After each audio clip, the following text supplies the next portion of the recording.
மாமி ரெசிபீஸ்ல இன்னைக்கு தீபாவளி ஸ்வீட்ஸ்க்கு ஏற்கனவே திணை லட்டு போட்டிருக்கேன்.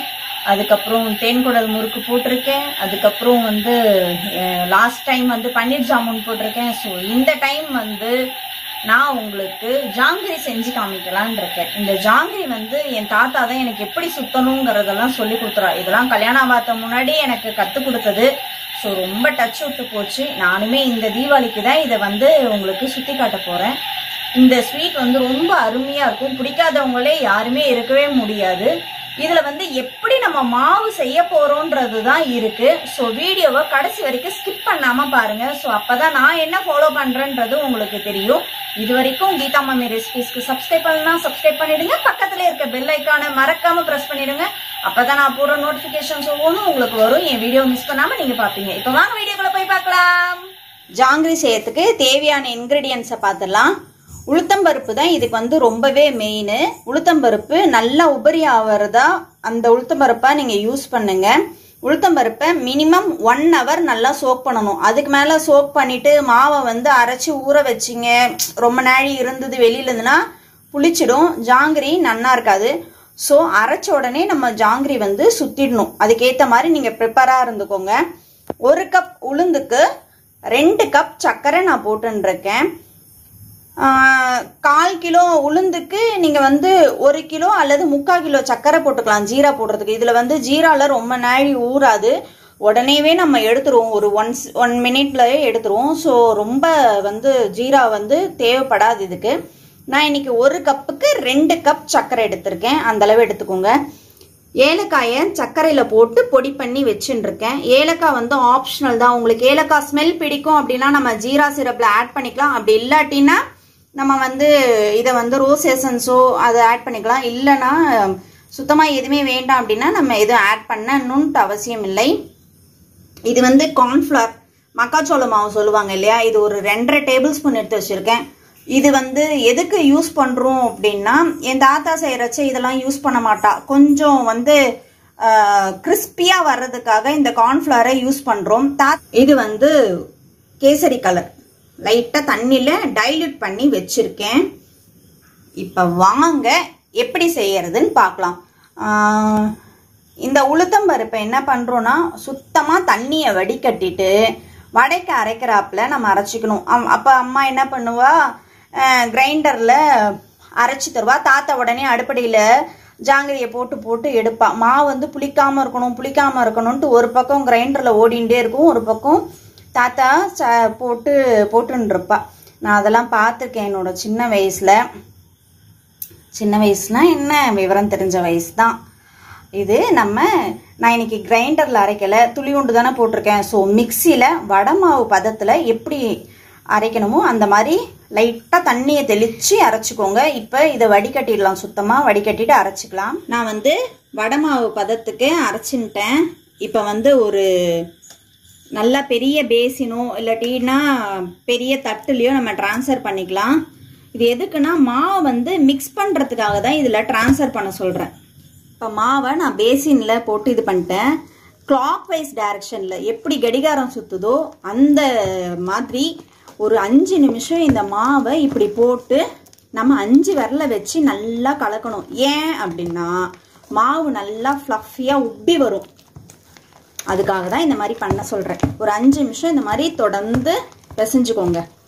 மாவு நல்லா 5 நிமிஷம் பிசைஞ்சிட்டேன். நல்லா புசு புசுன்னு வந்திருக்கு. இப்போ இதில் நம்ம எடுத்து வச்சிருக்க கார்ன்ஃப்ளவர் கிறிஸ்பியாக கொஞ்சம் அவுட்டரில் கிறிஸ்பியாக வர்றதுக்காக தான் நம்ம ஆட் பண்ணுறோம். இது கூடவே நம்ம இது பவுட்ரு கரைச்சி வச்சுருக்கோம் இல்லையா, இதில் கொஞ்சம் ஆட் பண்ணிக்கோங்க. கொஞ்சம் கொஞ்சமாக ஆட் பண்ணிக்கோங்க. கலர் பார்த்துட்டு அதுக்கப்புறம் நம்ம வேணும்னா ஆட் பண்ணிக்கலாம். இதில் கொஞ்சம் ஆட் பண்ணிக்கோங்க. சுகர் சிரப்பில் கொஞ்சம் ஆட் பண்ணிக்கோங்க. இது போட்டு நல்லா கலந்து விட்டுக்கோங்க.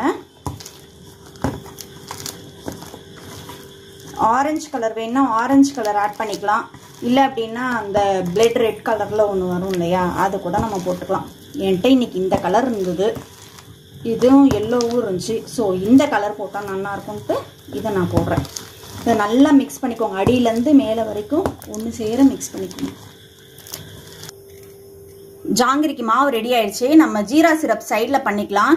ஜீரா சிரப் பண்ணும்போது அடுப்பில் ஏற்றினதுக்கு அப்புறமேட்டா சர்க்கரையும் தண்ணியும் விடக்கூடாது.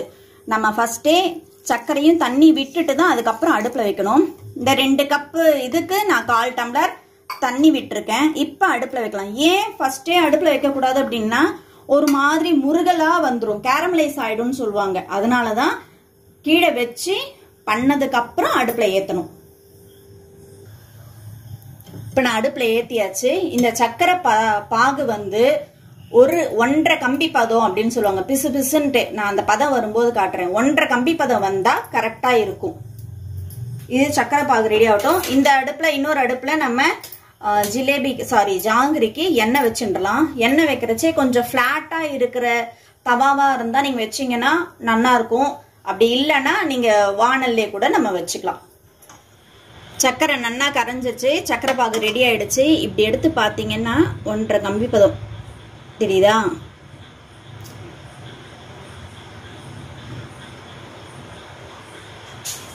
அதான் கன்சிஸ்டன்சி. இப்போ நம்ம சைடில் எண்ணெயை வச்சுக்கலாம். நான் ஸ்டவ் அணைச்சி வச்சுட்டேன். இதில் கொஞ்சம் நம்ம ஃபுட் கலர் ஆட் பண்ணிக்கலாம்.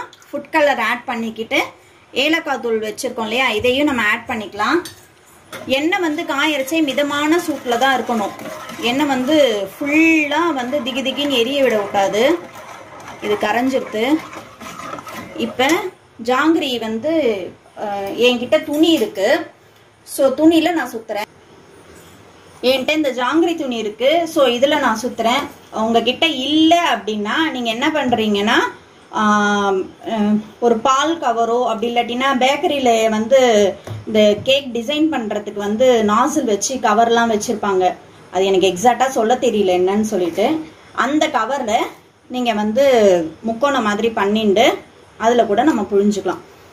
இப்போ நான் இது வந்து என் தாத்தா யூஸ் பண்ண துணி தான். நல்லா டைட்டாக பிடிச்சிக்கணும், மூட்டை மாதிரி டைட்டாக பிடிச்சிக்கணும். பிடிச்சிட்டு ஃபஸ்ட்டு 2 இது சுத்த வராது, அப்புறம் கை பழகிடுத்துனா தானாகவே சுத்த வரும். இப்போ நானும் ட்ரை பண்ணுறேன் சுத்த வருதான்ட்டு. நானும் சுத்த ஆரம்பிச்சிட்டேன். ஃபஸ்ட்டு 2 வளைய மாதிரி போட்டுக்கோங்க. அதுக்கப்புறம் இப்படி சூப்பராக வருதே. அப்புறம் இடி எடுத்து இடி விட்டுருங்க. ஏதோ தெரிஞ்ச வரைக்கும் சுற்றிருக்கேன். இதுமே நான் ஸ்கூல் படிக்கிறச்சே தாத்தா கற்றுக் கொடுத்து தான். அப்போல்லாம் பாதுஷா, அதுக்கப்புறம் ஜாங்கிரி, அதுக்கப்புறம் அண்ணன் கூட ஃபுல்லாக எங்கள் ஆத்துல மிக்சர் போடுவா. இது வந்து நன்னா வேகட்டும். இது வந்து இந்த குச்சியால் நான் திருப்பி விடுறேன். ஒரு சைடு வெந்த உடனே இன்னொரு சைடை நம்ம திருப்பி விட்டுறலாம். மாதிரி சுத்தமாக எண்ணெயே இல்லாமல் நன்னா வடிகட்டிட்டு தான் ஜீரா சிரப்பில் போடணும். இது ஒரு நிமிஷம் ஜீரா சிரப்பில் மூழ்கி இருந்தாலே போதும். ரொம்ப நாளிலாம் இருக்கணும்ட்டு இல்லை. இது இப்போ ஊறின்னு இருக்கட்டும். அதுக்குள்ளே இன்னொரு ஏடை நம்ம போட்டுடலாம். இது போட்டு 1 நிமிஷம் ஆயிடுச்சு. நான் இப்போ வந்து இதை ஜீராலேருந்து எடுத்துடுறேன். சப்போஸ் உங்களுக்கு வந்து பாகு கட்டியாகிற மாதிரி நீங்கள் ஃபீல் பண்ணிங்கன்னா அதில் ஒரு 1/2 ஸ்பூன் லெமனை கூட புழிஞ்சிக்கலாம். நான் இன்னைக்கு புழியல, எனக்கு கரெக்டாக தான் இருக்குது. இதை நம்ம ஒரு பிளேட்க்கு ட்ரான்ஸ்ஃபர் பண்ணிடலாம்.